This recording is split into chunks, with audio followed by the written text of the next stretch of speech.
درود عزیز دلم، امیدوارم حالا دلت فوق‌العاده خوب باشه.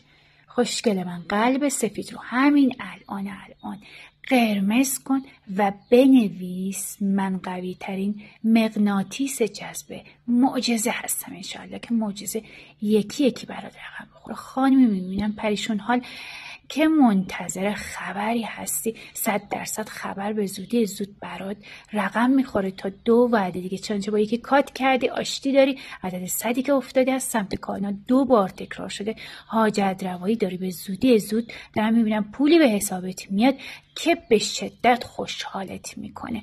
1 الی 2 وعده دیگه پولی بسیار هنگفتی به زندگیت میاد. هواپیما رو دیدی؟ راه مهاجرت، مسافرت داری، به زودی زود راحت باز میشه انشاءالله. بنویس الهی آمین یا رب العالمین. کشمکش داری، دعوا داری، بحث داری، با یکی به خیر میگذره.